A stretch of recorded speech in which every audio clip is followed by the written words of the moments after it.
이번 주도 4일, 다음 주도 4일. 오랜만에 연휴가 낀 주말이라 그런지 괜히 기분이 좋습니다. 한 주 마무리 잘 하시고요. 연휴도 행복 가득하세요. 여러분의 내 집 마련 도우미 대우경북 아파트와 함께 10월 7일 금요일 신문 듣기 함께 하시죠. 먼저 거시경제입니다. 우방 미국 뒤통수 치고 푸틴 손잡다. 경기 침체 공포 확산. 중간 선거를 앞둔 미국은 원유 증산이 필요하고 사우디아라비아는 원유값이 떨어지면 밥을 못 먹고 살기에 러시아와 손을 잡습니다. 생존과 패권 사이에서 팽팽한 줄다리기가 이어집니다. 이런 경쟁이 물가를 자극하고 긴축 기조를 강화시킬 수 있겠죠. 환율 5일 새 37원 하락, 장중 1,400원 아래로. 달러원 환율이 장중 1,400원 밑으로 떨어졌습니다. 지난 4일간 조정을 잘 받고 있습니다. 1,400원대 지지가 이루어지는지 봐야 한다 말씀드렸죠. 추이를 지켜봅시다. 원화값 방어에 축나는 달러 곳간 4천억 불 붕괴 경고음. 외환 보유액이 한 달 만에 196억 달러 감소했습니다. 달러원 환율이 1,400원을 넘어서자 외환 당국이 외환 보유액을 대거 투입해 시장을 방어했기 때문입니다. 이 규모는 2008년 글로벌 금융위기 이후 약 14년 만에 최대입니다. 다음 섹터입니다. 부동산. 실거래가보다 큰 공시가. 역전 눈앞까지 왔다. 실거래가의 하락폭은 커지고 공시가격은 오르는 기현상이 발생하면서 세금을 더 내야 할지도 모르는 우려가 커지고 있습니다. 공시가격은 조세 기준이기에 변동성이 적어야 합니다. 공시가 현실화율의 재고가 필요한 상황입니다. 서울 가을이사 실종사건. 집값 하락폭 최대. 이젠 뉴스도 아냐. 거래가 더욱더 쪼그라듭니다. 전국과 수도권 아파트의 매매가는 최대 하락폭을 기록하고 있습니다. 사람들이 전월세 임차로 옮겨다닙니다. 2+2를 적극 활용하는 모습입니다. 다음 섹터입니다. 증시. 공매도 전면 금지 시사. 금감원장. 증시 불안된 모든 방법 고려. 시장 쏠림 현상이 일어나면 공매도 전면 금지 카드도 활용할 수 있다는 금감원장의 발언입니다. 일본 미친 짓 비웃음에도 굿굿. 삼성전자 파격 행보. 삼성전자가 반도체 시장이 빙하기에 접어들었지만 감사는 없을 것이라고 밝혔습니다. 내년 세계 최초로 5세대 10나노급 D램 양산에 나서는 등 초격차를 유지해 나가기로 했습니다. 삼성만이 유일하게 투자 확장을 이어가고 있습니다. 반도체 빅2 꿈틀대자 소부장주도 들썩. 늘 그렇습니다. 삼성전자, SK하이닉스 반등에 리노공업, 원익QNC, 솔브레인 등 IT 소부장 업체가 일제히 상승했습니다. 형님 가시면 아우가 갑니다. GV80 무려 2년 6개월 대기. 국내 고객 분통 터진다. 한정된 반도체로 최대한의 기회비용을 만들기 위해 현대기아차는 해외 시장을 선택하고 있습니다. 덕분에 세계 시장에서 역대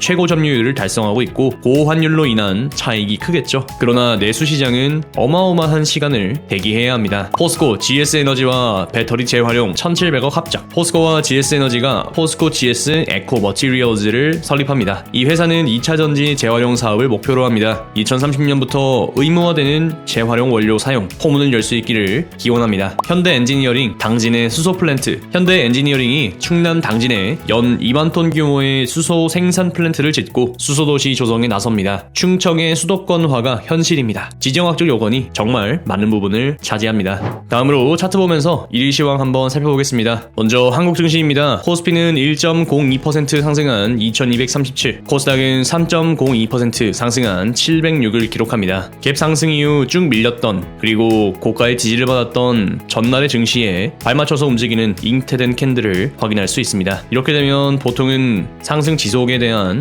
기대감을 심어주는 캔들 패턴인데요. 현재 주가가 전환선 인근에서 놀고 있으면서 단기 추세가 움직일까 말까 이렇게 고민하고 있는 상황이라고 보시면 되겠습니다. 위로 저항선이 2300 수준에 내려오고 있습니다. 이 기준선을 돌파할 수 있는 것이 굉장히 중요한데 추이를 잘 지켜봅시다. 다음으로 미국 증시입니다. 나스닥은 0.76% 하락한 11,485, S&P는 1.02% 하락한 3,744, 다우존스는 1.15% 하락한 29,926을 기록합니다. 나스닥의 경우에는 위로 11,850 수준의 저항선이 있고요. 아직까지 추세가 확정되지 않고 있는 모습을 보여주고 있네요. 이 양봉의 종가 수준이었던 11,490 수준을 계속해서 지지할 수 있으면 상승 반전으로의 흐름을 기대해 볼 수 있고요. 시간을 채우면서 에너지를 모아가고 있는 모습을 확인할 수 있겠습니다. 이게 반등이 시작되면은 꾸준하게 이어가는 것이 필요하거든요. 너무 오래 끌면 다시 또 심리가 무너지는 상황이 발생할 수도 있습니다. 아직까지 그런 건 없으니까 느긋하게 인내심을 가지고 지켜보면 되겠습니다. 다음으로 비트코인입니다. 전날에 이어서 오늘도 기준선을 돌파하지 못하는 모습을 보여주고 있네요. 현재 1.3% 하락한 19,900 수준에 머무르고 있습니다. 거래량은 직전의 하락에 비하면 월등히 많이 나오고 있는 모습을 보여주고 있고요. 어떻게 될지는 일단 24,400선 돌파하면 다시 한번 생각해 생각해봅시다. 지겹죠? 다음으로 원유입니다. 현재 0.2% 상승한 89 보여주고 있습니다. 감산 효과로 꾸준하게 상승세를 보여주고 있고요. 89에서 91 사이 정도 되면 1차적인 저항이 있지 않을까 생각해봅니다. 구름대에 맞고 나면은 보통 기준선으로의 조정이 일어나는 것이 보통의 그림이고요. 기준선을 돌파하고 양봉을 지속하고 있는 모습이기 때문에 단기 하락에 대한 방향은 돌렸구나 라는 것도 생각해볼 수 있습니다. 원유 가격이 상승하는 것이 무조건 좋은 건 아닙니다. 그게 인플레이션에 대한 압박을 가할 수도 있기 때문에 전체적인 시황이 둔화되고 속도가 느려지는 건 당연한 일이라고 생각이 됩니다. 다음으로 미국 10년 장기 국채금리입니다. 기준선 지지받고 양봉 밀어올리는 모습을 보여주고 있고요. 현재로서는 3.85를 넘어서지 않는 모습을 보여줘야 추가적인 하락이 일어날 수 있을 것이다 기대할 수 있습니다. 단기 시간봉에서는 하락의 기미조차 보이지 않는 모습을 보여주고 있고요. 단기는 언제든지 바뀔 수 있는데 이 구름대가 버티고 있는 건 살짝 기분이 묘하네요.